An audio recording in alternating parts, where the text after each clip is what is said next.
Hello friends, ఎలా ఉన్నారు? ఈ రోజు మనం 2020లో రిలీజ్ అయిన గ్రీన్లాండ్ అనే మూవీ గురించి తెలుసుకుందాం. ఈ మూవీ స్టార్టింగ్ లో మనకి జాన్ అనే వ్యక్తిని చూపిస్తారు. ఇతను ఒక కన్స్ట్రక్షన్ ఇంజనీర్ గా పనిచేస్తూ ఉంటాడు. జాన్ కి నేతన్ అనే కొడుకు కూడా ఉంటాడు. జాన్ ఎప్పుడు కూడా తన వైఫ్ తోటి ఆర్గ్యుమెంట్స్ చేస్తూ ఉండేవాడు. దాంతోనే నేతను తన మామ అండ్ డాడ్ ఎక్కడ విడిపోతారని చెప్పి బాగా వర్రీ అవుతూ ఉంటాడు. నెక్స్ట్ జాన్ కన్స్ట్రక్షన్ సైట్ దగ్గర పనిచేస్తూ ఉన్నప్పుడు అతను నేతన్ బర్త్డే త్వరలోనే రాబోతుంది కదా, నేను ఆ రోజు నా వైఫ్ ని సారీ అడిగి నేను ఇంకెప్పుడు కూడా అంత గొడవ పడనని ప్రామిస్ చేసి నా వైఫ్ తో కలిసి నా లైఫ్ ని హ్యాపీగా లీడ్ చేయాలని అనుకుంటాడు. ఒకవేళ నేను అండ్ నా వైఫ్ కలిసిపోతే నేతను హ్యాపీగా ఉంటాడని జాను భావిస్తాడు. వర్క్ కంప్లీట్ అయ్యాక జాను ఇంటికి తిరిగి వెళ్తాడు. అలాగే అతను దారిలో తన వైఫ్ ని సారీ ఎలా అడగాలని చెప్పి ప్లాన్ వేసి ఇంటికి వెళ్లి ఆమెను సారీ అడుగుతాడు. అది చూసి నేతను బాగా ఎక్సైట్ అయిపోతాడు. అలాగే తన మామండ్ డాళ్ళు మళ్ళీ కలిసిపోవడం చూసి అతను చాలా ఆనందపడతాడు. నెక్స్ట్ సీన్ లో John family and John friends అందరూ కూడా హాల్లో కూర్చుని టీవీ చూస్తూ ఉంటారు. అప్పుడే టీవీలో స్పేస్ నుండి చాలా తోకచుక్కలు వచ్చి భూమి పైన పడుతూ భూమిని డిస్ట్రాయ్ చేస్తున్నాయనే న్యూస్ టెలికాస్ట్ అవుతూ ఉంటుంది. అది చూసి జాన్ వాళ్ళు చాలా భయపడిపోతారు. అప్పుడే టీవీలో ఒక తోకచుక్క బెర్ముడా ట్రయాంగిల్ ఉన్న ప్లేస్ లో పడింది. దాని కారణంగా చుట్టుపక్కల భూకంపం వస్తుందని చెప్తారు. అది విన్న వెంటనే జాను ఇంటి బయటకు వెళ్లి చూస్తాడు. అప్పుడే ఒక షాక్ వేవ్ వస్తుంది. దాని కారణంగా జాను కింద పడిపోతాడు. అదే టైంలో ఆకాశంలో ఎగురుతున్న పక్షులన్నీ కూడా బాగా భయపడిపోయి గట్టి గట్టిగా అరుస్తూ ఉంటాయి. దాంతో అవన్నీ ఎటు పడితే అటు ఎగురుతూ ఉంటాయి. ఇప్పుడు షాక్ వేవ్ రావడం కారణంగా జాను వాళ్ళ ఇంటి కిటికీ అద్దం కూడా మొక్కలు మొక్కలు అయిపోతుంది.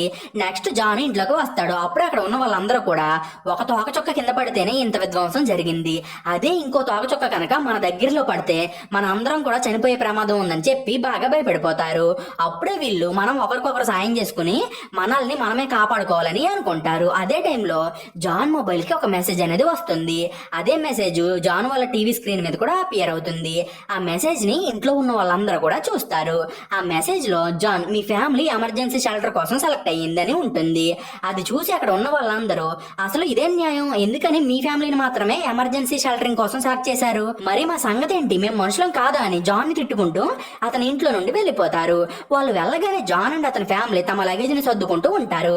జాన్ కొడుక్కి డయాబెటీస్ ఉండడంతో జాన్ వాళ్ళు అతని ఇన్సులిన్ ని కూడా తమతో పాటు తీసుకెళ్తారు. నెక్స్ట్ జాన్ వాళ్ళు తమ కార్ వేసుకుని ఎమర్జెన్సీ షెల్టర్ దగ్గరికి బయలుదేరుతూ ఉన్నప్పుడు ఒక లేడీ తన కూతుర్ని తీసుకుని వీళ్ళ కారు ముందుకి వస్తుంది.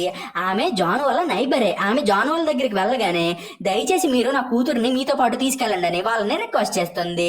జాన్ మాత్రం మేము మీ అమ్మాయిని మాతో పాటు తీసుకెళ్ళలేము, ఎందుకంటే మా దగ్గర ఎమర్జెన్సీ షెల్టర్ కి ఎక్స్ట్రా పర్సన్ ని తీసుకెళ్ళడానికి పర్మిషన్ లేదని చెప్పి తన ఫ్యామిలీని తీసుకుని ఎమర్జెన్సీ షెల్టర్ కి బయలుదేరుతాడు. కానీ వీళ్ళు ఆ పిల్లని తీసుకెళ్ళలేకపోయినందుకు చాలా బాధపడతారు. నెక్స్ట్ జాన్ వాళ్ళు మిలిటరీ అండ్ గవర్నమెంట్ ఏర్పాటు చేసిన ఎవాక్యుయేషన్ సైట్ కి రీచ్ అవుతారు. ఆ ప్లేస్ లో షెల్టర్ కోసం వచ్చిన వాళ్ళు చాలా మంది ఉంటారు. అలాగే ఎవాక్యుయేషన్ సైట్ కి వచ్చిన వాళ్ళని తీసుకెళ్లడానికి చాలా ఏరోప్లేన్స్ అక్కడికి వస్తాయి. ఇప్పుడు జాన్ వాళ్ళు కూడా మిగతా వాళ్ళతో కలిసి ఏరోప్లేన్స్ దగ్గరికి వెళ్తూ ఉంటారు. అప్పుడే జాన్ కి నేతన్ ఇన్సులిన్ కార్ లో ఉండిపోయింది అనే విషయం గుర్తొచ్చి నేను ఇన్సులిన్ ని తీసుకురావడానికి వెళ్తాను, మీరు ముందు ఏరోప్లేన్ దగ్గరికి వెళ్ళండి అని తన వైఫ్ కి చెప్పి కార్ దగ్గరికి బయలుదేరుతాడు. కానీ ఎంతసేపటికి జాన్ తిరిగి రాకపోవడంతో జాన్ వైఫ్ ఒక ఆఫీసర్ దగ్గరికి వెళ్ళి సార్, నా హస్బెండ్ నా కొడుకు ఇన్సులిన్ ని తీసుకురావడానికి బయటకు వెళ్ళాడు, కానీ అతను ఇంకా తిరిగి రాలేదని ఆ ఆఫీసర్ కి చెప్తుంది. అది వినగానే ఆఫీసర్ మేడం మీరు కొంచెం సేపు వెయిట్ చేయండి, అతను ఇక్కడికి ఖచ్చితంగా తిరిగి వస్తాడని జాన్ వైఫ్ తోటి అంటాడు. కానీ ఇక్కడ జాన్ వైఫ్ తనకి తెలియకుండానే ఒక మిస్టేక్ ని చేస్తుంది. అదేంటంటే గవర్నమెంట్ హెల్త్ బాగాలేని పేషెంట్స్ ని ఎమర్జెన్సీ షెల్టర్ కి తీసుకెళ్లకూడదని రూల్ పెడుతుంది. కానీ ఇప్పుడు నేతన్ గురించి ఆమె కారణంగా మిలిటరీ ఆఫీసర్ కి తెలిసిపోవడంతో వాళ్ళు నేతన్ నుండి అతని మామ్ని తమతో పాటు తీసుకెళ్తారు. ఇంకో పక్క జాను ఇన్సులిన్ ని తీసుకుని మళ్ళీ ఎవాక్యుయేషన్ సెంటర్ కి తిరిగి వస్తాడు. అతను లోపలికి వచ్చిన వెంటనే తన వైఫ్ అండ్ కొడుకు కోసం వెతుకుతూ ఉంటాడు. కానీ అతనికి వాళ్ళిద్దరు కూడా కనిపించరు. దాంతోనే జాను తన వైఫ్ అండ్ సన్ లో ఆల్రెడీ ఏరోప్లేన్ ఎక్కి ఉంటారని అనుకుంటాడు.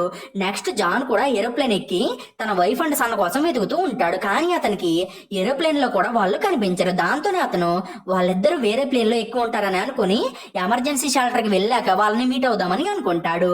అప్పుడే ప్లేన్ లో ఉన్న ఒక వ్యక్తి జాన్ చేతిలో ఉన్న మెడిసిన్ బాక్స్ ని చూసి ఆ మెడిసిన్ మీదేనా అని అడుగుతాడు. అప్పుడే జాను లేదండి ఈ మెడిసిన్ నా కొడుకుదని అంటాడు. అది విని ఆ వ్యక్తి అయినా నువ్వు ఈ మెడిసిన్ బాక్స్ ని తీసుకుని ప్లేన్ లోకి ఎలా వచ్చావు, బయట ఉన్న ఆఫీసర్స్ పేషెంట్స్ అందరినీ బయట ఆపేస్తున్నారు కదా అని అంటాడు. అది విని జాను నా కొడుకు కూడా పేషెంటే కదా, కొంపదీసి మిలిటరీ వాళ్ళు నా కొడుకుని అండ్ నా వైఫ్ ని బయట ఆపేశారా ఏంటి అని చెప్పి వాళ్ళ కోసం బాగా వర్రీ అవుతూ ఉంటాడు. దాంతోనే అతను ప్లేన్ దిగి తన ఫ్యామిలీ కోసం సెర్చ్ చేయాలని అనుకుంటాడు. కానీ ప్లేన్ లో ఉన్న వాళ్ళు మాత్రం జాన్ ని ఆపి ఇప్పుడు ఈ ప్లేన్ లోకి ఎవరు కూడా రాలేరు. అలాగే వచ్చిన వాళ్ళు ఎవరో కూడా ప్లేన్ ని దిగి వెళ్ళడానికి వీల్లేదని జాన్ కి చెప్తారు. ఎందుకంటే ఇప్పుడు ఈ ప్లేన్ ఫిల్ అయిపోయింది. ఆ విషయం గురించి తెలిసి బయట ఉన్న వాళ్ళందరూ కూడా చాలా కోపంగా ఉంటారు. ఒకవేళ జాన్ బయటకు వెళ్ళాడని తెలిస్తే బయట ఉన్న ప్రజలు ప్లేన్ లో సీటు ఖాళీ అయిందని తెలుసుకుని ఆ సీట్ కోసం కొట్టుకు చేస్తారని చెప్పి జాన్ ని బయటికి పంపరు. ఇంకో పక్క బయట ఉన్న ఆఫీసర్స్ ప్రజలందరినీ కంట్రోల్ చేయాలని చెప్పి వాళ్ళ పైన ఫైరింగ్ చేస్తూ ఉంటారు. కానీ వాళ్ళు మాత్రం ప్లేన్ లోకి ఎలా అయినా సరే ఎక్కాలని చెప్పి ఆఫీసర్స్ పైన అటాక్ చేస్తారు. On the other side John wife తమని ప్లేన్ దగ్గరికి తీసుకెళ్లమని సెక్యూరిటీ గార్డ్ ని రిక్వెస్ట్ చేస్తుంది. దాంతో పాటు నా హస్బెండ్ ఒక గ్రేట్ ఇంజనీర్, గవర్నమెంట్ నా హస్బెండ్ ని సేవ్ చేయాలని చెప్పి అతనికి ఒక మెసేజ్ ని పంపించింది, అందుకే మేము ఇక్కడికి వచ్చామని అంటుంది. బట్ ఆమె మాటలను ఎవరు కూడా పట్టించుకోరు. అదే టైంలో గన్ ఫైరింగ్ కారణంగా జెట్ ఇంజన్ కి హోల్ పడి అందులో ఉన్న ఫ్యూయల్ లీక్ అవుతూ ఉంటుంది. తర్వాత ఆ ఫ్యూయల్ కి ఫైర్ అంటుకుని ఆ ప్లేస్ లో పెద్ద ఎక్స్ప్లోజన్ అనేది జరుగుతుంది. అలాగే ఆ ఎక్స్ప్లోజన్ లో చాలా మంది ప్రజలు చనిపోతారు. ఆ ఎక్స్ప్లోజన్ ని చూసి జాన్ వైఫ్ కూడా జాన్ కి ఏమైనా జరిగి ఉంటుందేమోనని చెప్పి అతని గురించి ఆలోచించి బాగా వరి అయిపోతుంది. నెక్స్ట్ ఆమె తమ కార్ దగ్గరికి వెళ్లి జాన్ కోసం ఒక నోట్ ని రాసి దాన్ని కార్ విండో దగ్గర అంటిస్తుంది. ఆ నోట్ లో ఆమె జాన్, నేను నేతన్తో కలిసి నా పేరెంట్స్ ఇంటికి వెళ్తున్నాను, నువ్వు కనుక ఈ నోట్ ని చూస్తే అక్కడికి వచ్చేయని ఉంటుంది. యాక్చువల్ గా జాన్ వైఫ్ జాన్ కనుక ఒకవేళ బ్రతికే ఉంటే అతను తమ కోసం ఎక్కడ సెర్చ్ చేయకుండా డైరెక్ట్ గా తమ దగ్గరికి రావాలని చెప్పి ఆ నోట్ ని రాస్తుంది. దీని తర్వాత ఆమె తన కొడుకుని తీసుకుని అక్కడ నుండి వెళ్లిపోతుంది. ఇంకో పక్క జాన్ కూడా తన ఫ్యామిలీ కోసం సెర్చ్ చేస్తూ ఉంటాడు, కానీ అతనికి తన ఫ్యామిలీ జాడా తెలియదు. నెక్స్ట్ జాన్ తన వైఫ్ అండ్ సన్ లో కార్ దగ్గరికి వెళ్ళి ఉంటారని అనుకుని పరిగెత్తుకుంటూ తన కార్ దగ్గరికి వెళ్తాడు. అప్పుడే అతనికి తన వైఫ్ కార్ కి అంటించిన నోట్ అనేది కనిపిస్తుంది. ఆ నోట్ ని చూసి తన వైఫ్ అండ్ సన్ లో క్షేమంగానే ఉన్నారని అతను తెలుసుకుని కొంచెం రిలీఫ్ గా ఫీల్ అవుతాడు. అదే టైంలో John wife and son road పైన నడుస్తూ ఉంటారు. నెక్స్ట్ వాళ్ళు దగ్గరలో ఉన్న స్టోర్ కి వెళ్లి తమకి అవసరమైన వస్తువుల్ని తీసుకోవాలని అనుకుంటారు. కానీ వీళ్ళు స్టోర్ కి వెళ్ళగానే కొంతమంది వ్యక్తులు స్టోర్ లోకి ఎంటర్ అయ్యి గన్స్ తోటి షూటింగ్ స్టార్ట్ చేస్తారు. అప్పుడే జాన్ వైఫ్ అండ్ సన్ వాళ్ళ దగ్గర నుండి తప్పించుకుని స్టోర్ బయటకు వచ్చేస్తారు. వీళ్ళు బయటకు రాగానే వీళ్ళకి ఒక కార్ అనేది కనిపిస్తుంది. అప్పుడే జాన్ వైఫ్ ఆ కార్ దగ్గరికి వెళ్లి మమ్మల్ని కూడా మీతో పాటు తీసుకెళ్ళండి అని ఆ కార్ లో ఉన్న వాళ్ళని బ్రతిమలాడుతుంది. అది విని కార్ లో ఉన్న వ్యక్తి జాన్ వైఫ్ వాళ్ళని కార్ లోకి ఎక్కించుకుంటాడు. నెక్స్ట్ జాన్ అండ్ ఆ కార్ ఓనర్ మాట్లాడుకుంటూ ఉంటారు. అప్పుడే జాన్ వైఫ్, మేము ఎమర్జెన్సీ షెల్టర్ కి వెళ్లి ప్లేన్ ని ఎక్కాల్సి ఉంది, కానీ అక్కడ ఉన్న ఆఫీసర్స్ నా కొడుక్కి డయాబెటీస్ ఉందని చెప్పి మమ్మల్ని బయటికి తోసేశారు. అప్పుడే ప్లేన్ కి యాక్సిడెంట్ అయ్యింది. నా హస్బెండ్ ఏమో మా కోసం ప్లేన్ దగ్గరికి వెళ్ళాడు. ఇప్పుడు అతనికి ఏమైందో తెలియక నాకు చాలా కంగారుగా ఉందని కార్ ఓనర్ తోటి అంటుంది. అది విని ఆ ఓనర్ గాడు, ఏంటి నువ్వు చెప్పేదంతా నిజమా? అయినా వాళ్ళు ముందు మిమ్మల్ని సెలెక్ట్ చేసుకుని అక్కడికి పిలిపించారు కదా, అయినా వాళ్ళు మమ్మల్ని బయటకు ఎలా గెంటేస్తారు? అసలు వాళ్ళకి ఇలా చెయ్యాలని ఎలా అనిపించింది? యాక్చువల్ గా అయితే వాళ్ళు ఒంట్లో బాగోలేని వాళ్ళకి ఎక్కువ ప్రొటెక్షన్ ఇవ్వాలి కదా అని అంటాడు. అతను మాట్లాడుతున్నంత సేపు కూడా జాన్ వైఫ్ కి ఏదో తెలియని స్ట్రేంజ్ ఫీలింగ్ అనేది వస్తుంది. అప్పుడే సడన్ గా ఆ వ్యక్తి కార్ ని ఆపి జాన్ వైఫ్ ని కార్ లో నుండి బయటకు గెంటేసి నేతన్ని తనతో పాటు తీసుకెళ్లిపోతాడు. అది చూసి జాన్ వైఫ్, అయినా నువ్వు నా కొడుకుని ఎక్కడికి తీసుకెళ్తున్నావని గట్టిగా అరుస్తుంది. నెక్స్ట్ ఆమె తన కొడుకుని సేవ్ చేసుకోవాలని చెప్పి రోడ్డు పైకి వచ్చి వెహికల్స్ ని ఆపడానికి ట్రై చేస్తూ ఉంటుంది. ఇంకో పక్క జాన్ తన వైఫ్ ని వెతుక్కుంటూ రోడ్డు పైకి వస్తాడు. అప్పుడే అతనికి దారి మధ్యలో కొంతమంది టీనేజర్స్ కనిపిస్తారు. వాళ్ళందరూ కూడా ఆ ప్లేస్ లో పాటలు పాడుతూ డాన్సులు వేస్తూ ఉంటారు. ఇప్పుడు వరల్డ్ తోకచుక్కల కారణంగా నాశనం అయిపోతుందని తెలిసి వాళ్ళందరూ కూడా తమ ఆఖరి క్షణాలను ఆనందంగా గడపాలని చెప్పి ఎంజాయ్ చేస్తూ ఉంటారు. కరెక్ట్ గా అప్పుడే ఒక తోకచుక్క వీళ్ళు ఉన్న ప్లేస్ కి దగ్గరలోనే పడుతుంది. అలాగే ఆ తోకచుక్క పడిన ప్లేస్ లో పెద్ద బ్లాస్ట్ అనేది జరుగుతుంది. అది చూసి జాను చాలా భయపడిపోతాడు. అలాగే తన వైఫ్ అండ్ సన్ లో ఎక్కడ ఉన్నారని ఆలోచిస్తూ బాగా ఫ్రస్ట్రేట్ అయిపోతాడు. నెక్స్ట్ జాను ఆ ప్లేస్ నుండి వెళ్ళిపోతాడు. అప్పుడే దారి మధ్యలో అతనికి ఒక ట్రక్ అనేది కనిపిస్తుంది. ఆ ట్రక్ కొంతమంది ప్యాసింజర్స్ ని తీసుకుని కెనడా బయలుదేరుతూ ఉంటుంది. ఆ ట్రక్ ని చూసిన వెంటనే జాను తనను కూడా తీసుకెళ్లమని ఆ ట్రక్ ఓనర్ ని అడుగుతాడు. ఇన్ఫాక్ట్ జాన్ వైఫ్ పేరెంట్స్ కెనడాలోనే నివసిస్తూ ఉంటారు. అందుకే జాను తన వైఫ్ కెనడాకి బయలుదేరి ఉంటుందని అనుకుని ఈ ట్రక్ ద్వారా కెనడాకి వెళ్లి తన వైఫ్ అండ్ సన్ ని మీట్ అవ్వాలని అనుకుంటాడు. జాన్ ట్రక్ లో వెళ్తూ ఉన్నప్పుడు అతను ట్రక్ లోపల ఒక అబ్బాయిని మీట్ అవుతాడు. అప్పుడే అబ్బాయి జాన్ తోటి, మన గవర్నమెంట్ కొంతమందిని ప్రత్యేకంగా సెలెక్ట్ చేసుకుని ఎమర్జెన్సీ షెల్టర్ కి రమ్మని మెసేజ్ పంపింది కదా, దాని వెనక ఒక బలమైన కారణం ఉంది. మా అమ్మ ఒక డాక్టర్, దాని కారణంగానే నాకు గవర్నమెంట్ అలా ఎందుకు చేసింది అనే విషయం గురించి తెలిసింది. యాక్చువల్ గా ఈ తోకచుక్కల కారణంగా వరల్డ్ డిస్ట్రాయ్ అయిపోతుంది. ఈ డిస్ట్రాక్షన్ అయిపోయిన తర్వాత ప్రపంచం మళ్ళీ నార్మల్ స్టేజ్ కి రావాలంటే అది డాక్టర్స్ అండ్ ఇంజనీర్స్ వల్లే సాధ్యమవుతుంది. అందుకే గవర్నమెంట్ వాళ్ళని ఎలా అయినా సరే సేవ్ చేయాలని చెప్పి అందరినీ ఎమర్జెన్సీ షెల్టర్ కి రప్పించాలని చెప్పి మెసేజ్లు పంపిందని అంటాడు. అలాగే మనం ఈ రోజు కెనడాకి వెళ్ళిన తర్వాత అక్కడ మనల్ని తీసుకువెళ్ళడానికి ఒక ఫ్లైట్ రెడీగా ఉంటుంది. అది అది ఈ రోజు నైట్ మనల్ని గ్రీన్లాండ్ కి తీసుకెళ్తుందని కూడా అంటాడు. యాక్చువల్ గా గవర్నమెంట్ గ్రీన్లాండ్ ని తమ షెల్టర్ గా ఎంచుకుంటారు. దీని తర్వాత ఆ అబ్బాయి ఇప్పుడు నువ్వు నీ గురించి చెప్పు, నిన్ను కూడా గవర్నమెంట్ సెలెక్ట్ చేసుకుందా అని జాన్ ని అడుగుతాడు. అప్పుడే జాన్ అవును గవర్నమెంట్ నన్ను కూడా సెలెక్ట్ చేసుకుంది, కానీ ఎవాక్యుయేషన్ ఏరియాలో ఉన్న ఆఫీసర్స్ నా కొడుక్కి హెల్త్ బాగాలేదని చెప్పి నా వైఫ్ ని అండ్ సన్ ని లోపలికి రానివ్వలేదు. ఇప్పుడు వాళ్ళ కోసమే వెతుక్కుంటూ వెళ్తున్నా అని అంటాడు. అప్పుడే సడన్ గా కొంతమంది వ్యక్తులు జాన్ దగ్గరికి వచ్చి అతన్ని బలవంతంగా తమతో పాటు తీసుకెళ్ళడానికి ట్రై చేస్తారు. అప్పుడే ట్రక్ లో జాన్ తో మాట్లాడిన అబ్బాయి అక్కడికి వచ్చి జాన్ ని సేవ్ చేస్తాడు. కానీ ఆ ప్రాసెస్ లో అబ్బాయి తన ప్రాణాలను కోల్పోతాడు.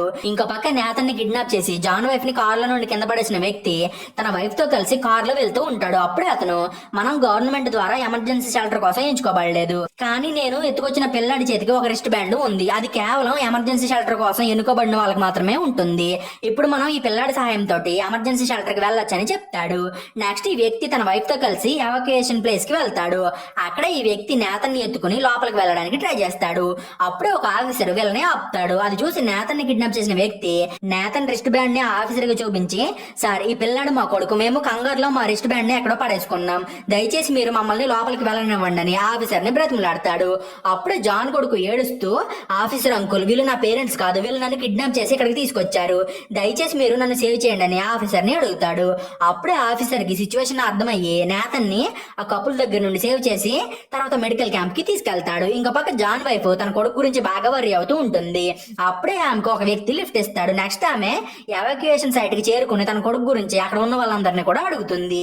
ఆమె తన కొడుకు గురించి అడిగేటప్పుడు అతని పోలికల గురించి చెప్తుంది. అప్పుడే ఒక ఆఫీసర్ ఆమె దగ్గరికి వచ్చి ఆమెను మెడికల్ క్యాంప్ కి తీసుకెళ్తాడు. ఆమె మెడికల్ క్యాంప్ దగ్గరికి వెళ్ళేటప్పుడు ఒక డాక్టర్, మీరు మీ కొడుకు గురించి అసలు వర్రీ అవ్వకండి, ప్రస్తుతం మేము అతనికి ఇన్సులిన్ ని కూడా ఇచ్చాము, సో ఇప్పుడు మీ అబ్బాయి బాగానే ఉన్నాడని ఆమెకు చెప్తాడు. నెక్స్ట్ జాన్ వైఫ్ తన కొడుకు దగ్గరికి వెళ్ళి అతను బాగానే ఉన్నాడని తెలుసుకుని చాలా సంతోషపడుతుంది. తర్వాత ఆమె ఒక నర్స్ తోటి, మీరు నన్ను నా బిడ్డని మా పేరెంట్స్ ఇంటికి తీసుకెళ్లగలరా అని అడుగుతుంది. అలాగే జాన్ వైఫ్ ఆ నర్స్ కి తన పేరెంట్స్ అడ్రస్ ని కూడా చెప్తుంది. అది విని ఆ నర్సు, మేడం మీరు అసలు టెన్షన్ అవ్వకండి, కొంచెం సేపటి తర్వాత ఒక బస్సు కెనడాకి బయలుదేరుతుంది, నేను ఆ బస్సులో ఒక సీట్ ని మీకు అరేంజ్ చేయడానికి ట్రై చేస్తానని అంటుంది. అది విని జాన్ వైఫ్ కొంచెం రిలీఫ్ గా ఫీల్ అవుతుంది. నెక్స్ట్ డే జాన్ వైఫ్ ఆ బస్సులో కెనడాకి రీచ్ అవుతుంది. ప్రస్తుతం ఆమె తన పేరెంట్స్ ఇంటికి కొద్ది దూరంలో మాత్రమే ఉంటుంది. ఇంకో పక్క జాను ఏదోలాగా కష్టపడి తన వైఫ్ పేరెంట్స్ ఇంటికి వెళ్తాడు. నెక్స్ట్ అతను తన అత్త ఇంట్లోకి వెళ్ళగానే నా వైఫ్ మీ ఇంటికి వచ్చిందా అని తన మామని అడుగుతాడు. అప్పుడే అతను, లేదల్లుడు నీ వైఫ్ ఇక్కడికి వస్తానని మాకు ఇన్ఫర్మేషన్ ఇచ్చింది, కానీ ఆమె ఇంకా రాలేదు, మేము కూడా ఆమె కోసమే వెయిట్ చేస్తున్నామని అంటాడు. అలాగే అతను తన కూతురు గురించి బాగా వరి అవుతూ ఉంటాడు. అప్పుడే జాను, ఏంటి వాళ్ళు ఇంకా రాలేదా, ఈ తోక చుక్కలు మాట్లాడితే భూమి పైన పడి అన్నిటిని డిస్ట్రాయ్ చేసి పడేస్తున్నాయి, ఇంతకీ వాళ్ళు బాగానే ఉన్నారా లేదని చెప్పి తన వైఫ్ అండ్ సన్న గురించి ఆలోచించి బాగా వరి అయిపోతూ ఉంటాడు. అప్పుడే జాన్ మామ జాన్ దగ్గరికి వెళ్ళి, నువ్వెందుకని నా కూతుర్ని మనవాడిని నీతో పాటు తీసుకుని రాలేదు, వాళ్ళకి ఏమైనా జరిగితే నేను నిన్న అస్సలు క్షమించను, నేను నా కూతుర్ని జాగ్రత్తగా చూసుకుంటావని నీకు చెప్తే నువ్వు వాళ్ళని వాళ్ళ చావుకు వదిలేసి వస్తావని చెప్పి జాన్ తిడుతూ ఉంటాడు. అది విని జాన్ కూడా తన ఫ్యామిలీ గురించి బాగా వర్రీ అయ్యి వాళ్ళు ఎక్కడ ఉన్నా కూడా సేఫ్ గా ఉండాలని చెప్పి ప్రే చేస్తాడు. అప్పుడే జాన్ కి తన వైఫ్ కాల్ చేస్తుంది. అలాగే ఆమె జాన్ తోటి, మేము కెనడాకి రీచ్ అయ్యాం, ప్రస్తుతం మేము మా పేరెంట్స్ ఇంటికి కొంచెం దూరంలో ఉన్నామని అతనికి చెప్తుంది. అది వినగానే జాను ఇంట్లో నుండి బయటకు వస్తాడు. నెక్స్ట్ జాన్ అండ్ అతని మామ జాన్ వైఫ్ ని వెతుక్కుంటూ కార్ లో ఆమె దగ్గరికి వెళ్తారు. ఫైనల్ గా జాన్ తన ఫ్యామిలీని కనిపెట్టి వాళ్ళ దగ్గరికి వెళ్లి చాలా ఎమోషనల్ అయిపోతాడు. నెక్స్ట్ జాను తన ఫ్యామిలీని తీసుకుని ఇంటికి వెళ్తాడు. అప్పుడే అతను తన వైఫ్ తోటి, కొన్ని తోకచుక్కల శకలాలు ఈ ప్లేస్ లో కూడా పడబోతున్నాయి, బట్ గవర్నమెంట్ గ్రీన్లాండ్ లో ఒక బంకర్ ని ఏర్పాటు చేసింది, ఇప్పుడు మనకి ఏమీ కాకుండా ఉండాలంటే మనం ఎలా అయినా సరే గ్రీన్లాండ్ కి వెళ్ళాలని అంటాడు. అప్పుడే జాన్ వైఫ్ తన డాడ్ దగ్గరికి వెళ్ళి, డాడ్ మీరు కూడా మాతో పాటు రావచ్చు కదా అని అతన్ని అడుగుతుంది. బట్ అతను మాత్రం, చూడు తల్లి నేను మీతో పాటు రాను, నేను ఎలాగో ముసలోడిని అయిపోయాను, కాబట్టి నేను నా జీవితంలో మిగిలి ఉన్న ఆఖరి రోజుల్ని ఇక్కడే గడపాలని అనుకుంటున్నాను, ప్రతి ఒక్కరి జీవితంలో చావు ఉంటుంది, కాబట్టి నేను చావుకి భయపడి అక్కడికి కూడా రాను, ఎవరికి తెలుసు ఈ ప్లేస్ లో ఏ శాఖలం కూడా పడకపోవచ్చేమో అని తన కూతురికి చెప్తాడు. దాంతో పాటు నేను మీ అందరి కోసం ప్రే చేస్తాను, నువ్వు నా గురించి ఆలోచించడం మానేసి నిన్ను అండ్ నీ ఫ్యామిలీని కాపాడుకో అని అంటాడు. అది విని జాన్ వైఫ్ బాగా ఎమోషనల్ అయిపోతుంది. నెక్స్ట్ జాన్ వైఫ్ అండ్ నేతన్లు తమ కారు ఎక్కి గ్రీన్లాండ్ కి బయలుదేరతారు. కానీ వీళ్ళు వెళ్లే దారిలో తోక చుక్కకి సంబంధించిన చిన్న చిన్న శకలాలు పడుతూ ఉంటాయి, వాటి కారణంగా ఆ ప్లేస్ లో బ్లాస్ట్లు కూడా జరుగుతాయి. అది చూసి జాన్ వైఫ్ చాలా భయపడిపోతుంది. బట్ జాన్ మాత్రం, నువ్వు అసలు పానిక్ అవ్వద్దు, మనం మన పిల్లల్ని సేవ్ చేసుకోవడానికైనా సరే ధైర్యంగా ఉండాలి, ఈ రోజు నైట్ కెనడా నుండి ఒక ప్లేన్ గ్రీన్లాండ్ కి వెళ్తుంది, మనం కనుక ఏదోలాగా ఆ ప్లేన్ ని ఎక్కగలిగితే మనల్ని మనం సేవ్ చేసుకోవచ్చు అని తన వైఫ్ కి చెప్తాడు. నెక్స్ట్ జాన్ చాలా ఫాస్ట్ గా తమ కార్ ని ఆ ప్లేన్ దగ్గరికి పోనిస్తాడు. కానీ వీళ్ళు వెళ్ళేసరికి లాస్ట్ ప్లేన్ టేక్ ఆఫ్ అవుతూ ఉంటుంది. అది చూసి జాను చాలా ఫాస్ట్ గా తన కార్ ని పోనించి ఆ ప్లేన్ ముందుకు వెళ్లి ప్లేన్ ని ఆపుతాడు. అప్పుడే పైలట్ బయటకు వచ్చి నీకు పిచ్చిగాని పట్టిందా ఏంటి అని చెప్పి జాన్ ని తిడతాడు. అది విని జాను, సార్ ఇక్కడ ఉన్న లాస్ట్ సర్వైవర్స్ మేమే, నాకు ఒక చిన్నపిల్లాడు కూడా ఉన్నాడు, దాంతో పాటు గవర్నమెంట్ సెలెక్ట్ చేసిన వాళ్ళల్లో నేను కూడా ఉన్నాను, దయచేసి మీరు మమ్మల్ని తీసుకెళ్ళండి అని ఆ పైలట్ ని బ్రతిమలాడతాడు. అప్పుడే పైలట్ జాను వాళ్ళని చూసి జాలపడి వాళ్ళని ప్లేన్ లోకి ఎక్కిస్తాడు. నెక్స్ట్ ప్లేన్ ఫైనల్ గా గ్రీన్లాండ్ కి రీచ్ అవుతుంది. కానీ పైలట్ ఇంకా ప్లేన్ ని ల్యాండ్ చేయడు. అప్పుడే ఒక తోక చుక్క ఈ ప్లేన్ కి దగ్గరలోనే నేలపైన పడుతుంది. అది పడిన వెంటనే ఆ ప్లేస్ లో పెద్ద ఎక్స్ప్లోజన్ అనేది జరుగుతుంది. దాని కారణంగా ఒక పెద్ద షాక్ వేవ్ క్రియేట్ అయ్యి అది ప్లేన్ పైన పడుతుంది. దాని కారణంగా ప్లేన్ అదుపు తప్పి ఒక కొండని గుద్దుకొని క్రాష్ అయిపోతుంది. కానీ క్రాష్ లో ప్యాసింజర్స్ ఎవరికి కూడా ఏమీ అవ్వదు. నెక్స్ట్ ప్యాసింజర్స్ అందరూ ప్లేన్ దిగి కొండ కిందకి వెళ్దామని చెప్పి నడుస్తూ ఉంటారు. అప్పుడే వీళ్ళకి కొంచెం దూరంలో ఒక మిలిటరీ క్యాంప్ కనిపిస్తుంది. దాన్ని చూసిన వెంటనే ప్యాసింజర్స్ తమ చేతుల్ని పైకి ఎత్తి అటు ఇటు ఊపుతారు. అప్పుడే మిలిటరీ వాళ్ళు కూడా వీళ్ళని చూసి వీళ్ళందరినీ సేవ్ చేయడానికి వ్యాన్స్ వేసుకుని వీళ్ళ దగ్గరికి వచ్చి అందరినీ సేవ్ చేసి తమతో పాటు ఎమర్జెన్సీ షెల్టర్స్ దగ్గరికి తీసుకెళ్తారు. ఆ షెల్టర్ దగ్గర ఒక పెద్ద బంకర్ అనేది ఉంటుంది. వీళ్ళు ఆ బంకర్ లోకి ఎంటర్ అవ్వగానే ఒక పెద్ద తోక చుక్క వచ్చి భూమి పైన పడుతుంది. దీని కారణంగా భూమి పైన పెద్ద ఎక్స్ప్లోజన్ జరిగి భూకంపం కూడా వస్తుంది. ఆ తోక చుక్క కారణంగా బంకర్ బయట నుండి పెద్ద పెద్ద సౌండ్స్ వచ్చి బంకర్ షేక్ అయిపోతుంది. ఆ సౌండ్స్ విని బంకర్ లో ఉన్న వాళ్ళందరూ కూడా బాగా పానిక్ అయిపోతూ ఉంటారు. అదే టైంలో జాను తన ఫ్యామిలీ తోటి మీరంటే నాకు చాలా ఇష్టం అని చెప్పి వాళ్ళకి ధైర్యాన్ని ఇస్తూ ఉంటాడు. తోక చుక్క పడిన తర్వాత బయట ప్రపంచం మొత్తం కూడా డిస్ట్రాయ్ అయిపోతుంది. ఆ తోక చుక్క కారణంగా చాలా పాయిజనస్ గ్యాస్ గాల్లో రిలీజ్ అవుతుంది. దాని కారణంగానే మిలిటరీ ఆఫీసర్స్ బంకర్ లో ఉన్న సర్వైవర్స్ ని బయటికి వెళ్ళనివ్వరు. ఆ బంకర్ లో తినడానికి ఫుడ్, తాగడానికి వాటర్ అండ్ కొన్ని ఫెసిలిటీస్ కూడా ఉంటాయి. దాంతోనే సర్వైవర్స్ అందరూ కూడా కొన్ని నెలల పాటు బంకర్ లోనే తలదాచుకుంటారు. ఫైనల్ గా ఒక రోజు సర్వైవర్స్ అందరూ కూడా బంకర్ తలుపులు తెరుచుకుని బయటికి వస్తారు. ప్రస్తుతం బయట ప్రపంచం స్లోగా రీస్టోర్ అవుతూ ఉంటుంది. ఇప్పుడు సర్వైవ్ అయిన వాళ్ళందరూ చాలా రోజుల తర్వాత సూర్యుడిని చూసి కొంచెం హ్యాపీగా ఫీల్ అవుతారు. అప్పుడే వీళ్ళందరికీ ప్రపంచంలో కొన్ని చోట్ల బంకర్స్ ని ఏర్పాటు చేశారు. అక్కడ కూడా చాలా మంది ప్రజలు సర్వైవ్ అయ్యారు. ఇప్పుడు మీరు అందరూ కలిసి ఒక కొత్త జీవితాన్ని స్టార్ట్ చేయాల్సి ఉంటుందని చెప్తారు. ఎక్కడితోటి ఈ మూవీ అనేది ఎండ్ అవుతుంది. సో ఈ రోజు కింద ఫ్రెండ్స్ మీకు కనుక ఎక్స్ప్లెనేషన్ నచ్చితే ఛానల్ సబ్స్క్రైబ్ చేసి గంట సింబల్ ని ఆన్లో పెట్టుకోండి.